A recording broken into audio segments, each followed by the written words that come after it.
The press, fellow Kenyans, on Sunday, the 15th of March 2020, the government received confirmation of 2 more cases of coronavirus in Kenya, which brought the number of those who are tested positive to 3.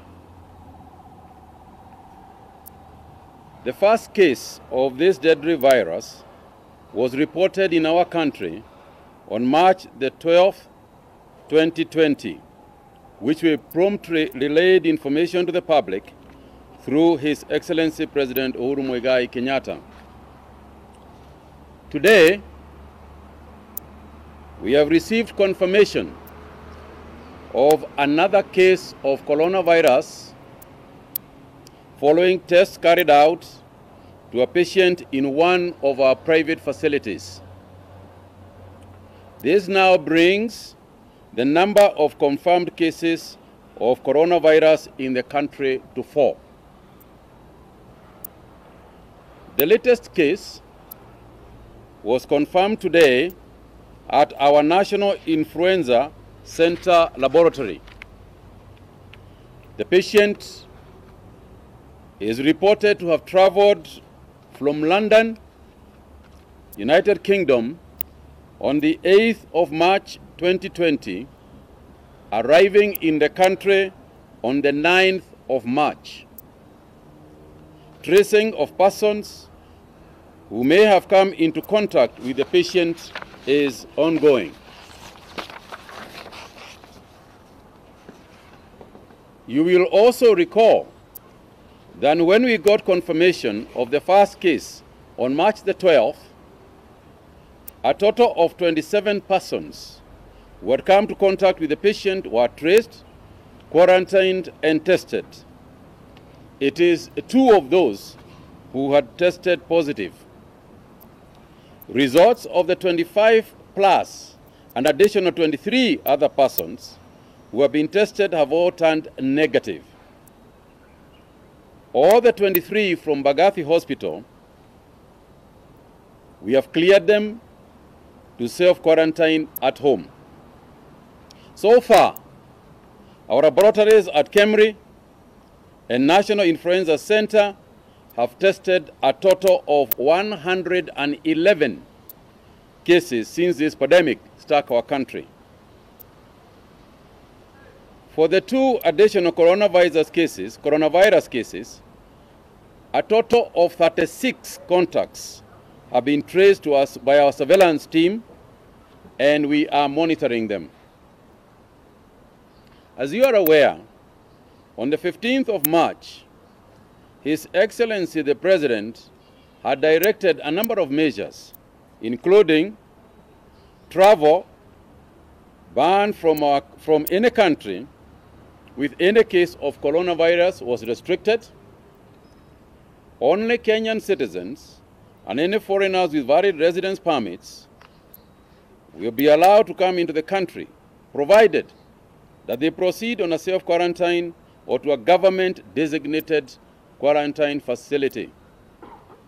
May I also add at this point that when the Public Health Act has been invoked, quarantine is not a voluntary measure. It is a mandatory measure which can lead to a big fine and a jail sentence. This measure at the airport is going to be instituted further by making those traveling into the country to swear a legal document that they will comply with what they are supposed to do. As you are aware, all schools and higher learning institutions have been closed and continue, and the work and the process of students going home is continuing. We would like to thank the schools, we would like to thank the parents for their understanding, because nobody has complained and everybody has been extremely understanding. We have also asked the transport system, the matatus who are transporting children, to transport them in clean, sanitized circumstances when they are taking them from their schools to their homes.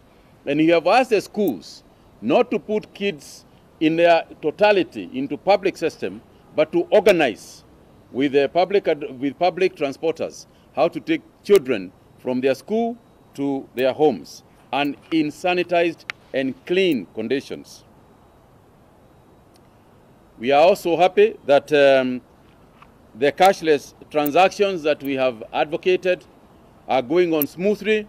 The central bank has stepped into this matter.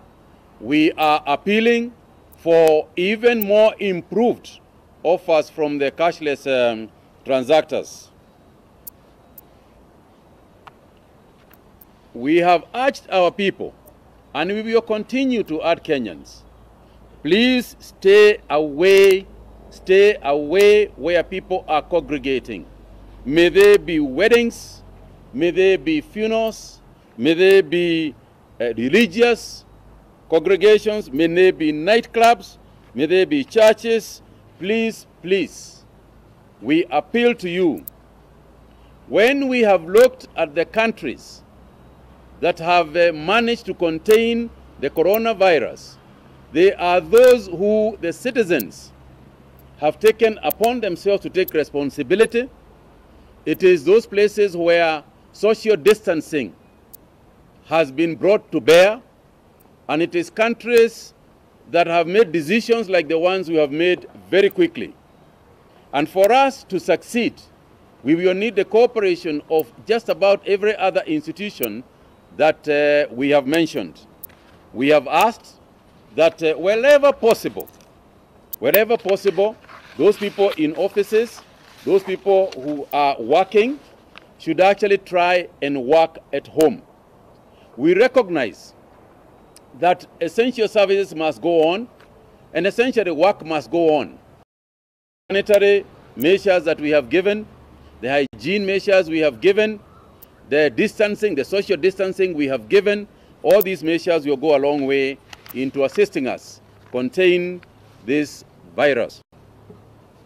For clarification, there has been a number of things since the executive order was given and since the measures that we have taken were given. There's, as can be expected, various issues that have come up. And for clarification, let me just state the following. That in order for us to mitigate loss being suffered by our economy, there is coronavirus. After coronavirus, there will still be Kenya and there will still be the world. And in order for us not to suffer extreme economic losses, we have considered and found ways of ensuring that cargo vessels, cargo aircrafts or ships can come into the country provided they are disinfected at the point of departure and the crew quarantined on arrival. Following discussions we have had with the Chinese authorities, including the Chinese ambassador in Kenya, for instance, we have come to see how, as they restart their factories, we are also able to start moving goods and services, particularly goods, no people, just the goods from their areas. There are ships in high seas in Kenya, and we have advised KPA that we are not stopping the ships from coming in. Goods can continue to be brought in, but we will definitely have measures for quarantining any crew that might be on those ships. The second one is that, as you all realize, Kenya is the host of the second largest UN mission in the world. And therefore, in order for the UN headquarters in Kenya to continue operating, diplomats traveling to the UN and residents and the families of persons resident in Kenya. You remember we said that if you are resident in Kenya or if you are a Kenyan, your children can come to you. So the issue has been for those residents who are not Kenyan, but they reside in Kenya, what about their children? And we have said their children can come in, provided they also take the measures that we have given to even the Kenyans. They must quarantine. So UN staff, diplomats, we have said, yes, they can travel, alongside the other Kenyans, but they must also follow the rules regarding quarantine. We continue, ladies and gentlemen, to emphasize to the members of the public to remain vigilant and appreciate that this is not a joke. This is not a rehearsal. This is a real McCoy. And nobody should imagine or take lightly the threat that faces our nation. We do not wish to send panic. We do not want to send fear amongst our people. But at the same time, let's be honest with each other. We have got 4 cases at the moment. It started with 1. We went to 3. Luckily, we are not spiking like very many other countries. We went to 4. But we can almost predict that going forward, we should prepare. We should prepare for, hopefully, what will be not too many more cases. The fortunate thing that we have at the moment is that those who have tested positive are healthy as can be in those circumstances, and are continuing to be looked after and without any outright dangerous signs from them. As this happens, we continue to ask the citizens to maintain basic respiratory hygiene and safe food practices. Please tell our people, keep on cleaning your hands. We have taken to not shaking hands, and we have adopted the Indian greeting of simply acknowledging each other. This is not an abuse against our culture. This is the reality of the day, ladies and gentlemen. So please, we are asking the media to continue passing this message forward and to educate our people and to highlight the seriousness of the situation, because we have been receiving information from people who think that we should take this lightly, who think that we are taking measures that are outwardly unnecessary. And I would like to assure you, nothing could be more necessary than the measures we are taking. We have asked that those areas, those social gatherings that are still going on in supermarkets, in eateries and so on, that you continue to observe the highest levels of cleanliness. Our people, our public health officers are on the prowl. At the slightest sign that an institution is not a restaurant or otherwise, is not observing the highest levels that we expect in terms of sanitation, washing of hands, and so on, then we shall take further steps.